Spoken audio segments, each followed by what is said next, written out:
VV National Plastic Chairs உடலுக்கு rest சேருக்கு best. மறக்க முடியாது முடியாது முடியாது எங்கயாவது போய் சாவு போ. சமுதாயம் இப்போதைக்கு நீங்க பாத்தீங்கன்னா பெண்களுக்கு சேஃப்டி உத்தமம் மாதிரி நம்ம வந்து இப்போ போராடுறோம், அது பேசுறோம், இது பண்றோம் அப்படின்றது பக்கத்துல யார் சிரிச்சுட்டு பேசுறாங்க, ஆனா அடுத்த செகண்டே அவங்க வந்து ஒரு பெரிய கிரிமினலா இருக்காங்கன்னு நினைக்கும் போது வந்து பாரதிய ஜனதா பார்ட்டி வந்ததுக்கு அப்புறம் மேல் டாமினேஷன் வந்து நல்லாவே இருக்கு அப்படின்றது தான் நான் சொல்லுவேன். Rich or poor, everybody same under law. உங்ககிட்ட யாருன்னா இந்த மாதிரி ஒரு விஷயத்தை அப்ரோச் பண்ணதுண்டா, உங்களை அப்யூஸ் பண்ணுறாங்க அப்படின்னு நீங்கள் அதை ஃபீல் பண்ணதுண்டா? சொல்ல முடியாத ஒரு சூழ்நிலையில் நான் இருக்கேன். ஏன்னா அது எனக்கு ஒரு ட்ராமா.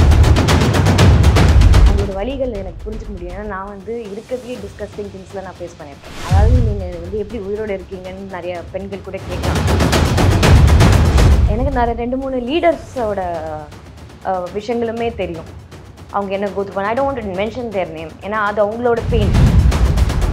இந்தியாவில் நம்மளுக்கு நைட்டில் வெளியில் நடந்து போகிறதுக்கு நம்மளுக்கு சுதந்திரம் இல்லைன்னா அப்போ முழு சுதந்திரம் இன்னும் கிடைக்கவில்லை.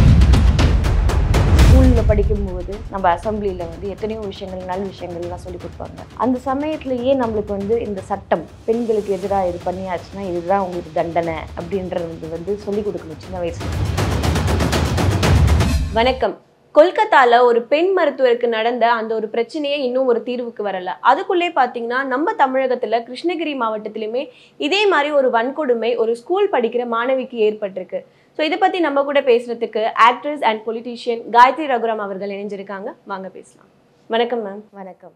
சமுதாயம் இப்போதைக்கு நீங்கள் பார்த்தீங்கன்னா பெண்களுக்கு சேஃப்டி இல்லை அப்படின்றது தான் நான் உண்மையிலேயே சொல்லணும். வெஸ்ட் பெங்காலில் நடந்தது ஒரு மிகப்பெரிய ஒரு வருத்தக்கூடிய ஒரு விஷயம். பெண்கள் எல்லாரும் அனைவரும் சேர்ந்து ஒன்றாக குரல் கொடுக்கக்கூடிய ஒரு நேரம் அது அப்படின்றது தான் நான் சொல்வேன். நாட் ஓன்லி வெஸ்ட் பெங்கால், இன்னைக்கு வந்து உத்தரப்பிரதேஷில் இன்னைக்கு காலையில் ஒரு பெண்மணியை வந்து ரேப் பண்ணி அவங்க வந்து ட்ரெஸ் இல்லாமல் ரோட்டில் உட்காந்துட்டு ஷீஸ் தேர். மகாராஷ்டிராவில் வந்து ஒரு ஒரு பெண்மணி ரேப் ஆகிருக்காங்க. அதே மாதிரி நம்ம தமிழகத்தில் வந்து என்சிசின்ற பேரில் பயிற்சின்ற பேரில் வந்து நீங்கள் வந்து பெண்ணை கூட்டு போய் ஒரு கற்பழித்து குழந்தை, இன்ஃபேக்ட் சைல்டு. ஸோ அது வந்து இருக்கிறதுலே ஒரு கொடூரமான ஒரு விஷயம் அப்படின்றது தான் நான் சொல்லுவேன் நான். ஸோ இது வந்து ஹவு கேன் யூ ஸ்டாப்? குரல் கொடுத்துக்கிட்டே இருக்கும். ஃபஸ்ட்டு நம்மளுக்கு 33% விமன் ரிசர்வேஷன் கிடையாது. அதுக்கே ஒரு உரிமை நம்மளுக்கு இன்னும் கிடைக்காம நம்ம இருக்கோம். அப்போ எப்படி நம்மளோட பெண்ணோட உரிமைகள் என்னதான் இந்த வன்கொடுமைகள் இதெல்லாம் நடக்கும்போது நம்ம எப்படி உயர்த்தி பேச முடியும்? ஸோ அந்த வகையில் பார்க்கும்போது பெண்களுக்கு இன்னும் முழு சுதந்திரம் கிடைக்கல அப்படின்றது தான். இன்னைக்கு வந்து நீங்கள் தொடர்ந்து நீங்கள் பார்த்தீங்கன்னா பெண்களை வந்து சட்டுன்னு இம்மிடியட்டாக வந்து சொல்லக்கூடிய விஷயங்கள், வார்த்தைகள் எல்லாமே நீங்கள் பார்த்தீங்கன்னா பெண்கள் சார்ந்து தான் இருக்கும்.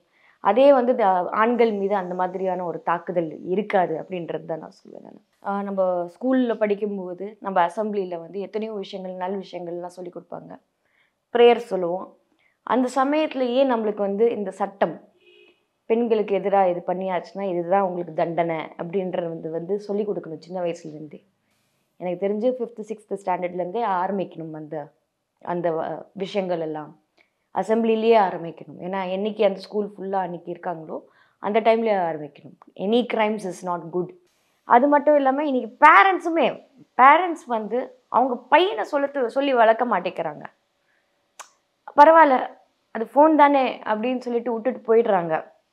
இல்லைனா அவங்க பிஸியாக இருக்கிற டைமில் நீங்கள் ஃபோனை கையில் கொடுத்துட்டு போயிடுறாங்க. ஸோ அது வந்து that is becoming a very big problem and very big issue. இந்த ஏஜ் குரூப்புக்கு இது கரெக்டு, இந்த ஏஜ் குரூப்பு இது கரெக்டுன்றது வந்து இல்லாமல் இருக்குது அப்படின்றது தான் நான் சொல்வேன் நான். இப்போது இந்த கொல்கத்தா இஷ்யூலேயே சஞ்சய் ராயோட ஃபோனை செக் பண்ணி பார்த்தப்போ அவர் வந்து நிறைய பான் வீடியோஸ் பார்த்துருக்காங்க. இந்த ஒரு இன்சிடென்ட் நடக்கிறதுக்கு முன்னாடி சொல்கிறாங்க. இந்த பான் வீடியோஸ் பார்க்கறது அண்ட் ட்ரக்ஸ் எடுத்துக்கிறது இதெல்லாம் தான் ஒரு காரணமா மேம்? இந்த மாதிரி 100% நீங்கள் வந்து ட்ரக்ஸ் எல்லாம் நீங்கள் எடுத்தீங்கன்னா யூஆர் நாட் யுவர் செல்ஃப். நீங்களா இல்லை. ஃபஸ்ட்டு உங்களை ஃபேமிலியை வெறுக்க ஆரம்பிப்பீங்க, அப்புறம் கூட இருக்கிற நண்பர்களை வெறுக்க ஆரம்பிப்பீங்க. அது மட்டும்தான் உங்களுக்கு பிடிக்கும். அது உங்களோட வாழ்க்கையாக நீங்கள் நினச்சிட்டு இருப்பீங்க. அது ஒரு வாழ்க்கைன்னு நினச்சிட்டு இருப்பீங்க. அது ஒரு ஜாம்பி மோடுக்கு கூட்டு போயிடும். அதுக்கப்புறம் வந்து அது வந்து நீங்கள் என்ன ஆக்ரோஷமாக இருந்தாலுமே அது வந்து யாராவது ஒரு வீக் ஸ்பாட்டாக இருக்கிற ஒரு ஒரு ஒரு இடத்துல வந்து அது ஒரு ப்ரேயாக தான் நம்ம வந்து அந்த மாதிரி ட்ரக் எடுக்கிறவங்களுக்கு அதுதான் ஒரு ப்ரேயாக இருக்கும். நம்ம பக்கத்தில் யார் உட்காடுறாங்க, நல்ல வேடம் மாதிரி போடுறாங்க. இத்தனைக்கும் நாம் தமிழர் கட்சியில் வந்து குரல் கொடுத்து பேசியவர் தான் இன்னைக்கு என்சிசி அந்த பெண் குழந்தைய வந்து கூட்டிகிட்டு போயிட்டு பாலியல் ரீதியாக வன்கொடுமை செஞ்சுருக்காங்கன்னும் போது பக்கத்தில் யார் சிரிச்சுட்டு பேசுகிறாங்க, ஆனால் அடுத்த செகண்டே அவங்க வந்து ஒரு பெரிய கிரிமினலாக இருக்காங்கன்னு நினைக்கும் போது வந்து ரொம்ப உத்தமம் மாதிரி நம்ம வந்து இப்போ போராடுறோம், அது பேசுகிறோம், இது பண்ணுறோம் அப்படின்றது அது உடனே இதாகிடுது. அதே மாதிரி நீங்கள் பார்த்தீங்கன்னா ஒரு ஆண் வந்து நம்ம பெண்கள் மேலேயுமே நான் சொல்கிறேன் ஒரு தப்பு என்னென்னா, ஒரு பெண்ணை நான் எப்படி இன்னொருத்தவங்க கிட்ட சிரித்து பேசிட்டா இல்லை தனியாக போய் பேசிட்டா அவங்க அது பண்ணிட்டான்னா உடனே பிராண்ட் பண்ணுவாங்க அசிங்கமாக. ஆனால் அதே ஒரு ஆண் கிட்ட வந்து ஒரு 4-5 பொண்ணு போய் பேசினான்னா ஐயோ அவன் ஹேண்ட்ஸமாக இருக்கான் அதனால தான் போய் பேசுகிறாங்க அப்படின்ற ஒரு மைண்ட் செட் நம்ம வந்து. So we are not that ஆண்கள் இப்படி தப்பு பண்ணால் அது தப்பு அப்படின்றது வந்து நம்மளுக்கு சொல்லிக் கொடுக்கல. ஸோ அப்படி அந்த வகையில் பார்க்கும்போது சில பேர் ட்ராமாவில் வந்து அவங்களுக்குள்ளேயே பயத்துலேயே வச்சுருப்பாங்க, வெளியில் சொல்லவும் முடியாது. சில girls not everybody are bold and come out and say yes எனக்கு இது நடந்துச்சு அப்படின்றது சொல்கிறது வந்து ரொம்ப கம்மி. ஏன்னா இமீடியட்டாக நம்ம ஃபேமிலி இமீடியட்டாக சொல்கிறது உங்களுக்கு மாப்பிள்ளை கிடைக்காது, அந்த மாதிரி ஒரு மைண்ட் செட்டில் இருக்குது. ஆனால் இதே இப்போ ஆண்களுக்கு அந்த மாதிரி நீங்கள் வந்து அந்த மாதிரி ஒரு கொடூரமான ஒரு பையனாக இருந்தாலும் அந்த பொண்ணு கிடைக்க வச்சிருவாங்க சொசைட்டி. இந்த சஞ்சய் ராய் அவனுக்கே வந்து 4 பொண்டாட்டிங்க கிட்ட இருக்கான். ஸோ அதில் வந்து ஒருத்தவங்க இறந்துட்டாங்க, இன்னும் 3 பொண்டாட்டி இருந்திருக்கு. ஆனாலுமே இவன் இந்த மாதிரி ஒரு செயலை வந்து செஞ்சுருக்கான். ஸோ இது வந்து அவங்களோட பேரண்ட்ஸ் லைக் அந்த சஞ்சய் ராய் அவங்களோட பேரண்ட்ஸ் செஞ்ச தப்பா, அந்த ஒரு சரியான பேம்பரிங் இல்லாததுனால தான் இந்த மாதிரி ஏற்பட்டிருக்குமா? டெஃபினட்டாக பேரண்ட்ஸ் வந்து ரெஸ்பான்சிபிலிட்டி எடுக்கணும். ரெஸ்பான்சிபிலிட்டி அவங்க எடுக்கலைன்னா இனி போய் இதை அவங்களே காப்பாற்றுவாங்களே. சில பேரண்ட்ஸ்லாம் வந்து என் பையன் அப்படி செஞ்சுருக்க மாட்டான், என் பையன் அப்படி செஞ்சுருக்க மாட்டான். மற்றவங்களோட வலி வந்து அப்படி புரியாது. ஆனால் இம்மிடியேட்டாக மற்றவங்க மேலே தான் பழி போடணும்னு அவங்களுக்கு தோணுமே தவிர என் பையன் அப்படி செஞ்சுருக்க மாட்டான்றது தான் அவங்க வந்து நினைப்பாங்க. வெதர் இட் இஸ் தப்புனா அது பேரண்ட்ஸே வந்து காமிச்சு கொடுத்து பசங்களை சின்ன வயசுலேயே அவங்கள கரெக்ட் பண்ணணும். பரவாயில்ல, ஜூவனைலுக்கு போனாலும் பரவாயில்ல, பிளாக் மார்க் வந்தாலும் பரவாயில்ல. ஏன்னா நாளைக்கு அவங்களுக்கு லைஃப் பாதிக்கும் அப்படின்றது ஒரு வழி தெரிஞ்சாதான் இந்த பசங்க வந்து நாளைக்கு பண்ண மாட்டாங்க. இப்போ சுற்றி இருக்கிற பசங்களும் பண்ண மாட்டாங்க. ஓகேங்களா? Whether rich or poor everybody same under law. அதுதான் நான் சொல்லுவேன். இப்போ மெயில் டாமினேஷன் அப்படிங்கிறது இன்னும் இந்த சொசைட்டியில் இருந்துட்டு இருக்குன்னு நினைக்கிறீங்களா? ஏன்னா நீங்கள் வந்து சினி ஃபீல்ட்லையுமே இருந்திருக்கீங்க, பொலிட்டீஷியன்லையுமே இருக்கீங்க. ஸோ நீங்கள் அதை வந்து பார்த்துருக்கீங்களா? என்னடா இப்போவுமா இந்த மாதிரி ஒரு சூழ்நிலை நம்மளுக்கு அப்படின்னு சொல்லிட்டு நீங்கள் நினச்சிருக்கீங்களா? மேல் டாமினேஷன் நல்லாவே இருக்குது. அது இப்போ last 10 years Bharatiya Janata party வந்ததுக்கப்புறம் மேல் டாமினேஷன் வந்து நல்லாவே இருக்குது அப்படின்றது தான் நான் சொல்லுவேன். இந்த 10 ஆண்டு காலத்தில் மோடி அவர்கள் வந்ததுக்கப்புறம் தொடர்ந்து ஃபஸ்ட்டு அவர் வந்து யாரை வந்து அட்டாக் பண்ணுறாருன்னு பார்க்குறீங்கன்னா எல்லாமே ஃபீமேல் லீடர்ஸை தான் அட்டாக் பண்ணுறாரு. நம்மளோட புரட்சி தலைவி அம்மா அவர்களை அவங்க மீது ஒரு குற்றத்தை சுமத்தி அவங்கள எப்படியாவது ஜெயிலுக்கு போக வச்சு இதெல்லாம் பொலிட்டிக்கலாக தான் நான் பார்ப்பேன். somehow they wanted to get rid of her அப்படின்றது தான் நான் பார்ப்பேன். அதே மாதிரி சுஷ்மா ஸ்வராஜ் அவங்கள எடுத்துக்கோங்க, அவங்களும் சிறு வயதிலேயே அவங்க வந்து இறந்துட்டாங்க.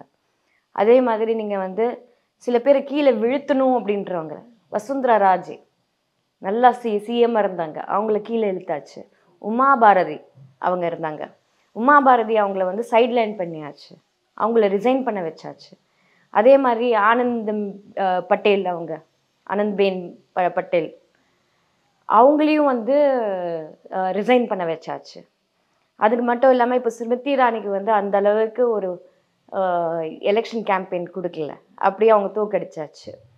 அதுக்கப்புறம் இன்னும் நிறைய பேர் இருக்குது. இன்றைக்கி வந்து வெஸ்ட் பெங்காலில் மட்டும் நடக்கிற மாதிரி இன்றைக்கி வந்து அந்த ரேப்பு வந்து அங்கே தான் நடக்குது அப்படின்ற மாதிரி இன்றைக்கி திருப்பியும் அங்கே இருக்கிற மக்களை தூண்டி விட்டு பாரதிய ஜனதா கட்சி தொண்டர்களை தூண்டி விட்டு மம்தா பானர்ஜி எப்படியாவது வீழ்த்தணும். இப்போ நம்ம இந்தியாவில் முழுவதும் நம்மளுக்கு இருக்கிறது ஒரே ஒரு பெண் முதல்வர் மட்டும்தான், அவங்களையும் வீழ்த்தணும் அப்படின்றது மாயாவதியை ஒதுக்கிட்டாங்க.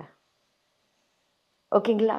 So each and every so இதுலேயே வந்து உங்களுக்கு பெண் தலைவர்கள் இல்லை, பெண் முக்கியத்துவம் இல்லை. அப்போ எப்படி நம்ம வந்து 33% ரிசர்வேஷனும் இல்லை, அப்போ எங்கே பெண்களோட குரல் கிடைக்கும்? எங்கே கிடைக்கும்? ஏன்னா நீங்கள் வந்து மம்தா பானர்ஜி அவங்க வாய்ஸ் கொடுக்கலன்னு சொல்லுங்க, எனக்கு சிபிஐக்கு மாறி இருக்கு. சிபிஐயும் இன்னும் ஆக்ஷன் எடுக்காமல் இருக்காங்களே, சிபிஐ இன்னும் ஆக்ஷன் எடுக்காதுங்க. அவங்க வந்து இறந்து ப்ரொசஷனில் நடந்தாங்க, ப்ரொட்டஸ்டில் நடந்தாங்க, கலந்துக்கிட்டாங்க. ஏன்னா இது நடக்கிறது ஒரு இண்டிவிஜுவல். பாரதிய ஜனதா பார்ட்டி வந்து இப்போ முழுக்க முழுக்க என்னென்னா அவங்களோட பவர் பாலிடிக்ஸ் தான் நடக்குது. இப்போ உங்கள் லைஃப்பில் நீங்கள் நிறைய ஒரு ஆண்களை வந்து கிராஸ் பண்ணி வந்திருப்பீங்க, உங்கள் லைஃப்பில் நிறைய எக்ஸ்பீரியன்ஸ் உங்களுக்கு இருந்திருக்கும். உங்ககிட்ட யாருன்னா இந்த மாதிரி ஒரு விஷயத்தை அப்ரோச் பண்ணதுண்டா, உங்களை அப்யூஸ் பண்ணுறாங்க அப்படின்னு நீங்கள் அதை ஃபீல் பண்ணதுண்டா?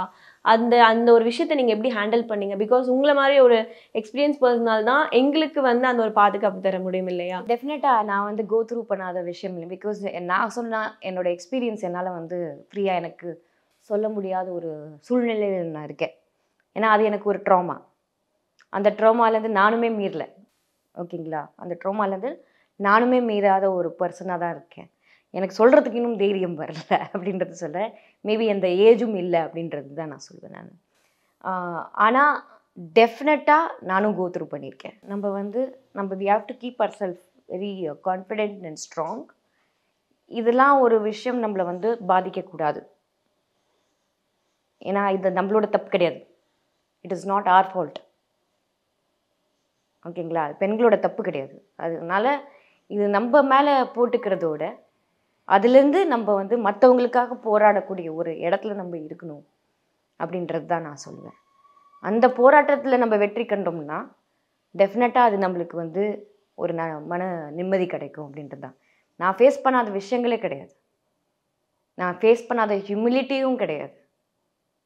அண்ட் இந்த ஹராஸ்மெண்ட்ஸாக இருக்கட்டும், இல்லை ஈவன் மோர் நான் சொல்கிற எக்ஸ்ட்ரீம் லெவலில் அதில் சர்வைவர்ஸ், ரேப் சர்வைவர்ஸ், எதுவுமே it is not your fault. இதுவுமே உங்கள் தப்பு கிடையாது. தைரியமாக இருங்க, உங்களுக்கு நல்ல வாழ்க்கை அமையும். யார் என்ன பக்கத்தில் பயமுறுத்தினாலும் சரி, யார் என்ன பயமுறுத்தி உனக்கு அது கிடைக்காது இது கிடைக்காது எது சொன்னாலும் தைரியமாக இருங்க. பக்கத்தில் சொசைட்டி நம்மளை தான் சொல்லுவாங்க, ஒரு நைட் இவ போயிட்டு வந்து அதனால தான் இது நடந்துச்சு, அந்த மாதிரி எல்லாம் நம்மளை வந்து ப்ளேம் பண்ணுவாங்க. பட் நீங்கள் தைரியமாக இருங்க, because it is not your fault. ஏன்னா இந்தியாவில் நம்மளுக்கு நைட்டில் வெளியில் நடந்து போகிறதுக்கு நம்மளுக்கு சுதந்திரம் இல்லைன்னா அப்போ முழு சுதந்திரம் இன்னும் கிடைக்கவில்லை அப்படின்றது தான் அர்த்தம். உங்ககிட்ட யாருன்னா வந்து ஷேர் பண்ணியிருக்காங்களா மேம் உங்களோட ஃபீலிங்ஸ், எனக்கு இந்த மாதிரிலாம் ஆச்சு, நான் இவ்வளோ ட்ராமா வந்து க்ராஸ் பண்ணியிருக்கேன் அப்படின்னு சொல்கிறப்ப நீங்கள் அதை எப்படி வந்து ஹேண்டில் பண்ணீங்க? அவங்கக்கிட்ட நீங்கள் எப்படி ரெஸ்பான்ஸ் பண்ணீங்க மேம்? அதுக்கு தைரியமாக இருக்கணும் தான். நான் நிறைய பேர் எனக்கு ஃபோன் பண்ணி நிறையா அவங்க ஷேர் பண்ணுவாங்க, நம்பி ஷேர் பண்ணுவாங்க. ஸோ அந்த வகையில் வந்து என்னால் வந்து அவங்களோட வழிகள் எனக்கு புரிஞ்சுக்க முடியும். ஏன்னா நான் வந்து இருக்கிறதுலே டிஸ்கஸ்டிங் திங்ஸில் நான் ஃபேஸ் பண்ணியிருக்கேன். அதாவது நீங்கள் வந்து எப்படி உயிரோடு இருக்கீங்கன்னு நிறைய பெண்கள் கூட கேட்கலாம், அந்த அளவுக்கு நான் ஃபேஸ் பண்ணியிருக்கேன். இப்படியெல்லாம் கூட ஒரு பொண்ணுக்கு நடந்திருக்கா அப்படின்ற ஒரு இன்சிடென்ட் எதுனா உங்களுக்கு ஞாபகம் இருக்கா மேம்? எனக்கு நிறைய 2-3 லீடர்ஸோட விஷயங்களுமே தெரியும். அவங்க என்ன கோத்ரூ பண்ண, I don't want to mention there name, ஏன்னா அது அவங்களோட பெயின். ஓகேங்களா? ஸோ அது அவங்களுக்கு அவங்களோட பெயின் எனக்கு நல்லாவே தெரியும். அது அதோட நானும் பெயின் கோத்ரூ பண்ணியிருக்கேன்.